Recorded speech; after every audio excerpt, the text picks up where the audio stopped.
I'm the head of this household. My decisions are final. If you refuse to follow my rules, divorce is the only option.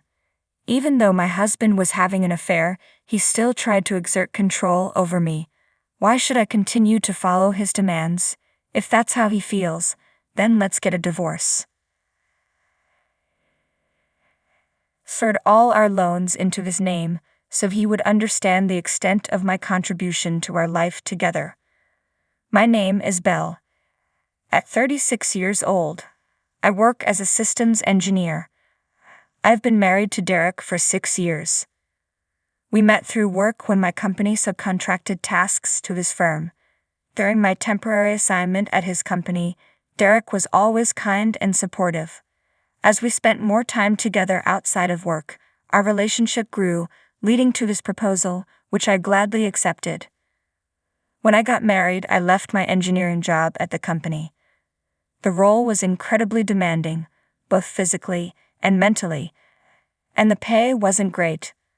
I worried that continuing in such a stressful job would leave me with little time for my husband, which could strain our relationship. So I decided to transition to freelancing, which offered the flexibility to manage household responsibilities and spend more time with him. Initially, freelancing didn't bring in much income, but with my engineering background, I gradually attracted more clients and saw my earnings improve. I was pleasantly surprised by how quickly my income grew and felt grateful to my husband for supporting us during those early, lean months. I dedicated myself to managing the household, even though cooking wasn't my strong suit. I used recipe books to try new dishes every day, hoping to bring a smile to my husband's face. Thanks for taking care of the cooking and cleaning. It really makes a difference. My husband's praise for my housework brought me joy. In the early days of our marriage, we respected each other and enjoyed a happy life together. After a few years, he suddenly suggested, "Don't you think it's time for us to get a new house?" A new house? I was taken aback. This wasn't like him, as he rarely saved money. Shouldn't we save up a bit more first? What are you talking about? I've been earning a good income, haven't I? Yes, but haven't we avoided any financial issues since we got married? I'm able to manage thanks to my income. I thought but couldn't bring myself to say it to my husband. While he gave me money for household expenses, he tended to spend his own allowance before payday. I made sure to save as much as I could from my earnings and contribute it to our budget. This way, we avoided financial issues. I appreciated being able to live comfortably with his initial support when we first married, so I never mentioned that my income had grown. I didn't want to undermine his self-esteem by revealing that my work-from-home job was bringing in a significant amount. Even if I felt I was spending too much, our lifestyle remained stable, suggesting that my income had likely increased. Perhaps he wasn't fully aware of his own financial situation. I was taken aback by his suggestion, but he seemed eager to build a new home, and I couldn't stop him. "What kind of house are you envisioning?" I'd asked, trying to figure out how to meet his wishes within a budget. However, his list of conditions kept growing. But if we want to include all these features, won't the house end up being quite expensive? It's no big deal. This is a once-in-a-lifetime purchase, and my income should cover it, right? My husband's confidence puzzled me, and in that moment I regretted not sharing the details of my income with him. I decided it was time to set things straight. Derek, when it comes to household expenses, I contribute a significant portion of my income as well. For some reason, he didn't believe me. "Please, don't be so dismissive." "I'm not lying, but I'd prefer if we bought a more affordable house," I explained. However, he dismissed my concerns and ended up using his salary to take out a loan for a house that stretched our finances. Initially, I thought we were managing our money well, but over the years, his spending habits became increasingly extravagant. He started splurging on designer clothes, watches, and frequent nights out with his colleagues. Despite working overtime to compensate, his reckless spending became hard to ignore. Eventually, he decided to build a new house, and despite the financial strain, he made it happen. Wow, this house is incredible. It really feels like a mark of success, doesn't it? My husband's excitement was understandable. The new house was indeed impressive, spacious, beautiful, and comfortable. My workroom had expanded, allowing me to fit a large desk and work more efficiently. The improved workspace had boosted my productivity, which I truly appreciated. However, the monthly mortgage payments were a constant source of stress. My husband didn't seem to grasp the full impact of our long-term loan. Though the house was in his name, his tendency to overspend meant his account was perpetually empty. Consequently, I had to transfer my income to cover the mortgage. Frustration was growing, and eventually, I decided it was time to have a serious conversation with him about it. Don't you think you've been spending too much lately? We need to consider things like the mortgage for the house, I said, hoping to address our financial concerns. My husband frowned and responded defensively, "What are you talking about? We've been managing fine since we bought the house. If we were in trouble, it would be obvious. You're just fixating on minor details. And maybe if you managed your own money better, you wouldn't be so stressed." That's not my issue. Wait a minute. I'm always thinking about how to cut costs on daily expenses, he added, trying to deflect. I'm using the money you give me along with my earnings to cover the mortgage and other expenses, so please stop talking to me like that. What's going on with you? Also, don't act like you're doing a lot when your contributions aren't substantial. The one who earns the most isn't necessarily the greatest. I'm the one managing our finances, so I'm the one making things work. Please keep your opinions to yourself. My husband's dismissive response left me stunned. He had been kind and considerate when we first married, but things had changed drastically. Our relationship had become strained, we barely spoke and sometimes didn't even greet each other. He was working more overtime than ever, often coming home late at night. I wondered if it was worth continuing our marriage in this state. We were merely cohabiting without meaningful communication. If things stayed this way, divorce might be the better option. However, I wanted to reconcile if possible. After much thought, I decided to take the first step and reach out to him. My resolve was instantly shattered by an unexpected discovery.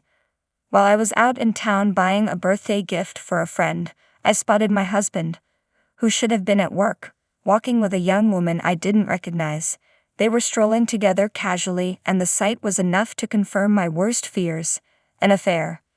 Determined to uncover the truth, I hired a private investigator. 3 weeks later, I visited the detective agency to hear the results. The investigation confirmed my suspicions. My husband was indeed having an affair. The woman was a colleague of his, and their relationship had been ongoing for about 2 years. I finally understood why my husband had been spending recklessly and coming home late due to overtime over the past 2 years. He was having an affair.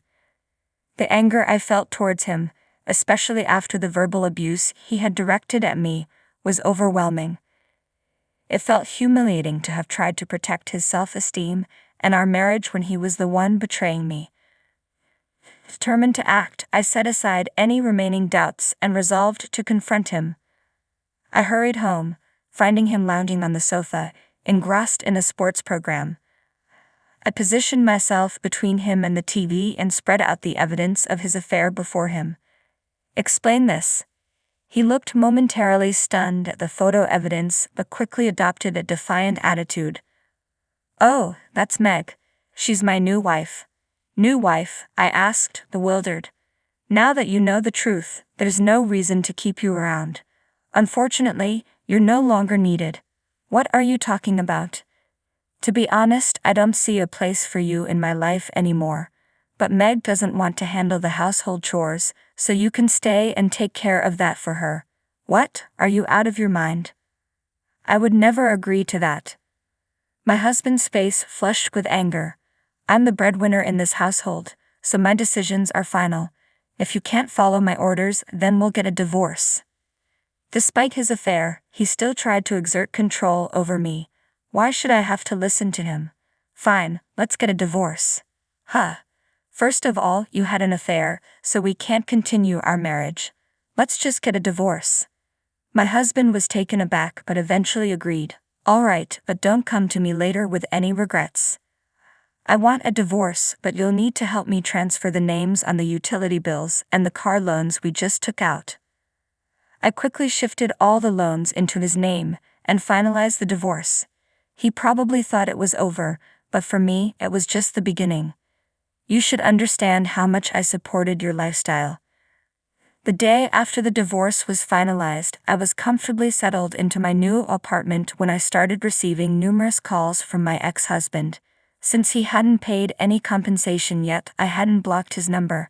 When I answered, he sounded flustered and insisted we meet. I reluctantly agreed to a cafe meeting, only to find that he brought his mistress along. Wow, you two look quite cozy together. What's going on? Why didn't you tell me about this? Every month, I'm seeing significant deductions for loans. And why are the food expenses, car loans, utilities, and everything else so high? What's the point of shifting all of this onto me? I divorced you and left the house, so it's only fair. I don't have any other motives. Shut up. This is fraud. I'm going to sue. My ex-husband and his mistress exchanged glances, their arms linked as they glared at me. They tried to blame me for everything, but I wasn't about to accept such absurd accusations. It's your fault for not understanding the situation correctly. I provided you with various documents, didn't I? Since the loan for the house was originally in your name, it's only fair that you cover those expenses. I've been transferring the necessary funds into your account.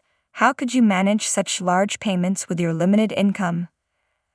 As an ex-husband who clearly struggles with comprehension, I've explained this before. I work as a freelance engineer, and my annual income is currently around $200,000. Does that clarify things for you? My ex-husband was taken aback to learn that I was earning significantly more than he was. But his surprise was irrelevant at this point. What mattered now was that I had yet to claim my rightful compensation, and I intended to pursue it through a lawyer. Are you trying to extort money from us? I'm simply exercising my legal rights. I'll also be filing claims against your mistress. But as a result, I received compensation from both of them for the emotional distress they had caused me. The woman my ex-husband was involved with was devastated to find out he hadn't been using his own money to cover the loan. The next day, she vanished from his life. Their affair, like many others, ended when the financial support dried up. My ex-husband now leads a solitary life, struggling to manage his loan payments and make ends meet while shuttling between work and home. He's getting exactly what he deserves, but he couldn't come to terms with it and started gossiping about his affair at the office. His mistress accused him of abuse, leading to a messy public dispute. As a result, both their reputations were tarnished and no one took their claims seriously. His financial difficulties only deepened and his work performance suffered due to the stress of his mounting debts. Ultimately, he faced a demotion and a pay cut. It's a consequence of his own making, and honestly, he brought it on himself. Initially, moving into my new high-rise apartment made me nervous, but now I've settled in and am able to fully enjoy my life here. While I'm not currently interested in marriage or romance, that doesn't mean I want to be alone forever. If I do meet someone in the future, I hope we can build a supportive and mutually fulfilling relationship, drawing on the lessons I've learned from my past experiences. For now, I'm focused on working hard and making the most of this time for myself.